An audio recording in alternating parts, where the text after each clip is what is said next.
रोशी और हामिद को तलहा के ऑफिस में दिखाया गया है। क्रिकेट के पढ़ने की वजह से रोशी का फेस जो है इस वक्त जोकर से कम नहीं लग रहा। तलहा रोशी से कहते हैं कि मैं नहीं समझता था कि आप इस कदर लापरवाह भी हो सकती हैं। आपके नज़दीक इंसानी जाने की कोई अहमियत नहीं। हामिद मुझे यह बताओ तुम उस वक्त कहाँ थे?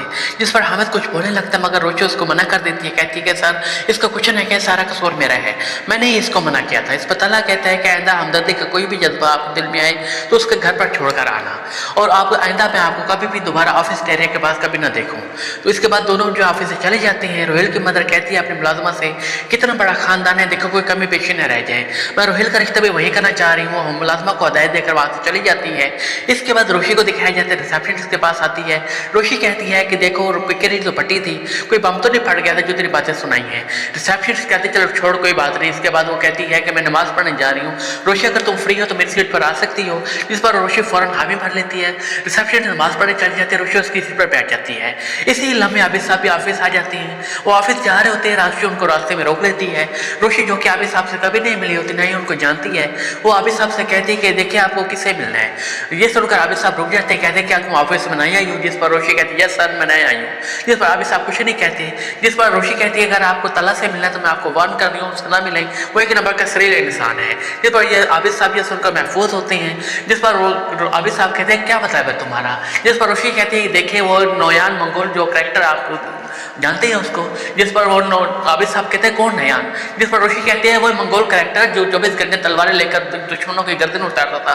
इसी तरह तलहा भी सड़ियल इंसान है, 24 घंटे बढ़कर की गर्दन उतारने पर रहता होता है। छोटी छोटी बातों पर ओवर एक्ट करता है, उसको सख्त गुस्सा आता है जिसको उसको अपने ट्रीटमेंट कराने की जरूरत है। आबिद साहब ये सुनकर खुश होते हैं। इतनी देर में तलहा भी वहीं आ जाता है। तलहा जो कि रोशी की बातें सुन रहा होता है, बर्दाश्त नहीं कर पाता और आबिद साहब को कहता है बाबा आ गए। बाबा का नाम सुनकर रोशी के भी होश उड़ जाती हैं। उसको समझ आ जाती है कि ये तलहा का फादर है और आबिद साहब हैं। आगे वो परेशान हो जाती है। आबिद साहब तलहा के साथ ऑफिस जाते हुए रास्ते में हंसते रहते हैं। उनकी हंसी को देख कर वर्कर्स खड़े हो जाते हैं, कहते हैं सर ऑलराइट सर। जिस पर आबिद साहब कहते कह रहे होंगे सब ऑलराइट है। इसके बाद अपने रूम में आ जाते हैं। रूम में भी आते हैं तो फिर काफ़ी देर तक हंसते रहते हैं। तलहा उनकी हंसी को देखकर चिढ़ जाता है, कहते हैं हैरत है बाबा आप उसकी फजूल बातों पर हंस रही हैं, मुझे तो बोलना लड़की मेरे सब्र और ज़ब्त का इम्तिहान लगती है। जिस पर आबिद साहब कहते हैं अरे भाई तुम जो मर्जी कहो लेकिन मुझे तो काफ़ी दिलचस्प लगी सुलेमान की बेटी। इसके बाद तलहा को दिखाया जाता है जो कि अपने प्रेजेंटेशन लड़की को अपने ऑफिस में बुलाता है। लड़के उनको प्रेजेंटेशन देते रहते हैं लेकिन आबिद साहब वक्त फिर भी हंसते रहते हैं। जिस पर तलहा और लड़का काफ़ी डिस्टर्ब होती है। इसके बाद आबिद साहब को दिखाया गया जो कि रोशी को अपने कमरे में बुलवाती है। रोशी जो होती है डरते डरते उनके रूम में आ जाती है। जैसे कमरे में आती है आबिद साहब सुने गुस्से से कहते हैं कि हाँ भी लड़की ये बताओ कितना तुम कॉन्ट्रैक्ट हमारे खत्म करा चुके हो। जिस पर रोशी डर जाती है, कहती है कि अंकल कसम ले लें आने के बाद ये बात नहीं करूंगी, ना आप मेरे पापा से ये बात करना। जिस पर आबिद साहब जो होते हैं हंसते हैं। उनकी हंसी को देखते हुए रोशी समझ जाती है कि अंकल मजाक कर रहे हैं। रोशी कहते हैं कि अंकल आप मेरे से मजाक कर रहे थे। जिस पर आबिद साहब खामोश रहते हैं। इसके बाद रोशी उनको कहती है कि चलो अंकल आप मैं फ्रेंडशिप कर लेते हैं, हालांकि आपका बेटा तो काफ़ी सड़ियल है लेकिन आप कूल लगते हैं। आबिद साहब जो होते हैं उनसे हाथ मिला लेते, दोनों की फ्रेंडशिप हो जाती है। दोनों बातें करते रहते हैं। आबिद साहब पूछते हैं तुम्हारा नाम क्या है? जिस पर रोशी कहती है कि मेरा नाम आयत है, लेकिन कहते साहब रोशी रोशी है। जिस पर आबिद साहब कहते हैं इसके क्या वजह? जिस पर रोशी उनको बताती है कि अगर जब मैं पैदा हुई तो चांद की 14 तारीख थी, जिस मैं पैदा हुई तो पूरा घर रोशन हो गया, दादी ने मेरा नाम रोशी रख दिया। जिस पर आबिद साहब खुश होते हैं, वो कोई बात नहीं करते। इसके बाद वो पूछते हैं कि रोशी क्या खाओगी, क्योंकि लंच का टाइम हो चुका होता है। और रोशी कहते हैं कि अंकल मुझे चाइनीज़ बहुत पसंद है। आबिद साहब जो होता है चाइनीज़ का ऑर्डर करा देते हैं। थोड़ी देर बाद लड़का चाइनीज़ लेकर आ जाते हैं कमरे में। इसके बाद आबिद साहब अपने बेटे तलहा को भी कॉल करते हैं, कहते हैं तलहा मेरे कमरे में आ जाओ और साथ लंच करते हैं। तलहा भी वहीं आ जाता है, लेकिन जब वो देखता है कि रोशी अभी तक अपने बाप के उसके बाप के पास बैठी है, तलहा का उसको देखकर काफ़ी मूड खराब हो जाता है। उसको देखकर कहते हैं कि सॉरी पापा मेरे लंच करने का कोई मूड नहीं, मुझे वैसे भी लंच जो है अपने कैफेटेरिया में करना पसंद लगता है।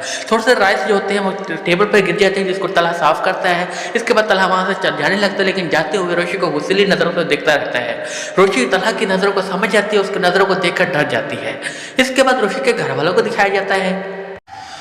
रोशी के घर वाले रोहिल की मदर के कहने पर उनके घर जाते हैं। रोहिल की मदर काफ़ी लवाजमात के साथ उनकी दावत की हुई होती है, लेकिन हस्बे असद अपनी आदत से मजबूर होकर शीशे मारती रहती हैं। रोशी की दादी कहती है कि आज आप काफ़ी अच्छी लग रही हैं। जिस पर उसकी मदर खुश हो जाती है, कहती है कि क्या कहूँ बस ये पेज कलर मुझ पर काफ़ी सूट करता है। हालांकि मेरे पास 6-7 जोड़े और भी हैं, लेकिन रोहिल कल भी 2 सूट मेरे लिए 25-25 हज़ार के और लेकर आया है। इतने देर में मुलाजमी उसके कमरे में आ जाती है। मुलाजमा जो होती है जूस लेकर आई हुई होती है। वो मुलाजमों को कहती है अरे भाई क्यों आधा आधे गिलास लेकर आई, पूरे पूरे पूरे गिलास भरने देना, फुल गिलास लेकर आओ। हालांकि लोग ऐसे करते हैं कि गिलासों में बर्फ डाल देते ताकि गिलास भर जाए, लेकिन हम ऐसा नहीं करते क्योंकि हमारे तो माशाल्लाह कारोबार भी अच्छे चल रहे हैं। और कल भी मैंने 50,000 रुपये की शॉपिंग की है, वो भी डिनर सेट की। रोशी की मदर और दादी जो तो उसकी बातें सुनती रहती है। उसके बाद रोहिल को दिखाया जाता है जो कि रोशी के घर जाता है, दरवाजे पर खड़ा होता है। रोहिल रोशी को देखकर वहीं आ जाते हैं, कहते हैं कि आप हमारे दावती क्यों नहीं है, लेकिन रोशी का मूड होता है काफ़ी ख़राब होता है और रोहिल को सही तरह जवाब नहीं दे पाती, जिस पर रोहिल परेशान होकर वहाँ से चले जाता है। इसके बाद सुलेखा पप्पू को दिखाया जाता है, वो अपने कमरे में आती हैं। जलाल साहब होते हैं फैशन शो देख रहे होती हैं, वो ये देखकर पूछते हैं जलाल साहब ये क्या कर रहे हैं, जिस पर जलाल साहब परेशान हो जाते हैं, कहते हैं भाई कल ही फेसबुक पर इस मॉडल के बारे में देखा था, वही देख रहा था। जिस पर सुलेखा कहती है आप आपसे मॉडलों के पीछे पढ़ने लगे। दोनों की बातें हो रही होती है। दिन देर में उमर भी उनके कमरे में आ जाता है, उसके हाथ में जो होती ट्रे होती है कॉफ़ी की, ट्रे को देखकर वह काफ़ी जलाल साहब खुश हो जाते हैं। कहते हैं अरे भाई उमर बेटा तुम्हें कैसे पता चला कि मुझे इस वक्त कॉफ़ी तलब हो रही थी। दोनों बाप बेटा जो होते हैं बातें करते रहती हैं। जिस पर उमर पूछता है कि अम्मी आपका कल का क्या प्लान है, जिस पर सुलेखा कहते हैं अरे भाई क्या प्लान है, बस आजकल तुम्हारे लिए लड़के देख रही हो, तुम ही कह रहे थे कि रिश्तेदारों में लड़कियां देखो, कल अच्छी खाला के पास जा रही हूँ। जिस पर उमर कहता है कि अम्मी अच्छी खाला कौन है, जिस पर सुलेखा कहती है अरे भाई खानदान में तुम कहीं आओ जाओ तो तुम्हें पता चलेगा हमारे खानदान में कौन कौन से रिश्तेदार रहते हैं। ये हमारी अम्मी की रिश्तेदार होती है, उनके पास जा रही हूँ, सुने उनकी बेटी जो डॉक्टर बन रही है वहीं जा रही हूँ, लड़की भी देखने में अच्छी लगती है। जिस पर उमर कहते हैं कि अरे भाई मैंने आपको खानदान में कहा था, ये तो नहीं कहा था कि अच्छी खाला या बुरी खाला के पास चली जाए, आप करीब रिश्तेदार में क्यों नहीं जाती। जिस पर सोचने के बाद सुलेखा कहती है भाई तुम्हारा ख्याल कि ननियाल की तरफ तो नहीं। जिस पर उमर कहते हैं कि यार नहीं, हम ये शर्माते हुए कहते हैं कि नहीं लेकिन हो भी सकता है। जिस पर सुलेखा कहते हैं अरे भाई ये ख्याल मेरे पास क्यों नहीं आया। फिर अगले दिन दिखाया जाता है सुलेखा और जलाल साहब जो होते हैं अपने बेटी जाती है जलाल साहब के साथ। सुलेखा जब अपने साथ केक शॉप की बिछाई वगैरह भी साथ ही कराई होती है। सुलेखा कहती है अरे भाई मुझे तो मेके में अपनी मोहब्बत नहीं मिल सकी जो दूसरी लड़कियों को मिलती है, मैं इस मामले में काफ़ी बदकिस्मत रही। एक ही मेरा भाई था, वो भी शादी के बाद मेरा ना रहा बल्कि वो मुझसे अलग हो गया। जिस पर वो दूसरी तरह की शिकायतें भी लगाती रहती है। जिस पर उसकी माँ कहती है अरे भाई सुलेखा जलाल की माँ का भी एक ही बेटा था जो शादी के बाद तुम्हारे पास आ गया, उनसे छिन गया। अल्लाह बख्शे तुम्हारी मुहम्मद सासिद कभी भी तुम्हारी न बन सकी। सुलेखा अपनी माँ की बातें सुनती रहती है बल्कि कोई जवाब नहीं देती। जिस पर जलाल साहब कहते हैं अरे भाई सुलेखा क्या बातें लेकर बैठ गई, वही बातें करो जिस मकसद के लिए हम आए हैं। जिस पर सुलेखा कहती है अरे हाँ मैं जलाल साहब खूब याद दिलाया। जिस पर घर वाले कहते हैं कि क्या मकसद है दफा। जिस पर सुलेखा कहती है अरे भाई मैंने सोचा है कि उमर की शादी कर लूँ, इसलिए उसकी लड़कियां देखती फिर रही हूँ। जिस पर माई जो होती है उधर ही आ रही है तो पोपो से मिलने के लिए, अपने पोपो की बात सुनकर वही रुक जाती है। सुलेखा कहती है अरे भाई मैंने सोचा है कि रोशी को पसंद करती हूँ उमर के लिए, क्योंकि उमर भी रोशी को काफ़ी पसंद करता है। वो उसकी ख्वाहिश है कि उसकी मंगनी जो है उमर रोशी से कर दी जाए। माही ये सुनकर शौक में आ जाती है क्योंकि वो उमर को पसंद करती है। वो अपने कमरे में वापस चली जाती है। दूसरे सदफ भी काफ़ी हैरान हो जाती है क्योंकि वो रोशी की शादी नहीं करना चाहती। उसके लिहाज से अभी रोशी काफ़ी छोटी है।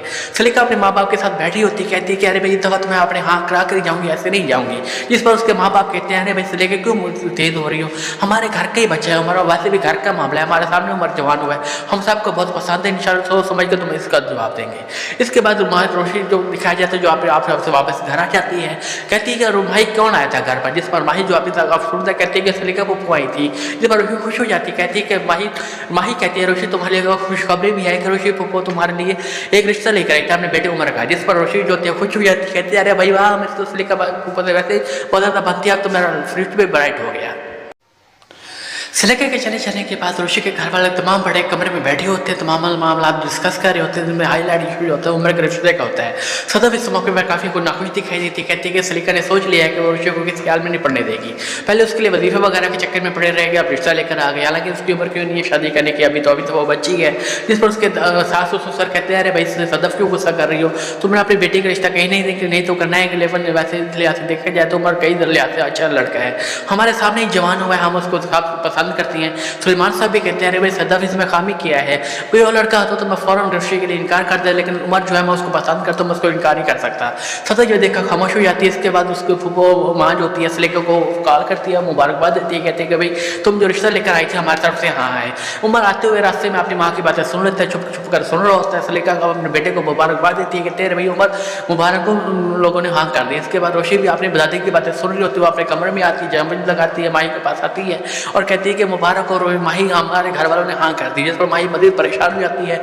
थोड़ी देर बाद उसको सुलेखा की कॉल भी आती है, जिस पर रोशी काफ़ी खुश होती, कहती है कि मुबारक हो फूफो, आपने तो मेरी ज़िंदगी संवार दी, आपके पास आकर तो वैसे भी फ्यूचर भी ब्राइट हो गया। जिस पर फूफो भी उसकी काफ़ी उसकी दुआएं देती है। इसके बाद माही जो होती है काफ़ी उदास शक्ल बनाकर बैठी रहती है, बल्कि रोशी की बातों को कोई जवाब नहीं देती।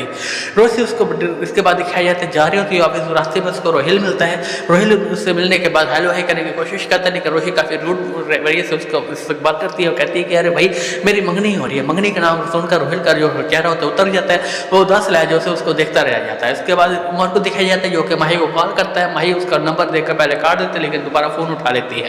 जिस पर उमर कहते हैं अरे भाई माही कहाँ घूमो, मैं कल भी तुम्हें कॉल करता रह गया लेकिन तुमने फ़ोन नहीं उठाया। जिस पर माही झूठ बोलती है, कहती है भाई उमर में मसरूफ थी इस वजह से तुमसे बात ना कर सकी। उमर से दोबारा बात करने की कोशिश करते हैं, लेकिन माही झूठ बोलते कहती है उमर मेरा क्लास का टाइम हो गया, वो फ़ोन काट देती है। यहीं पे एपिसोड का इख्तिताम हो जाता है। जुड़े रहिए हमारे साथ ताकि हमारे आने वाले हर वीडियोस आपके पास आसानी से आ सकें और आपको कहानी के बारे में बेहतर अंदाज में आपको पता चल सके। शुक्रिया।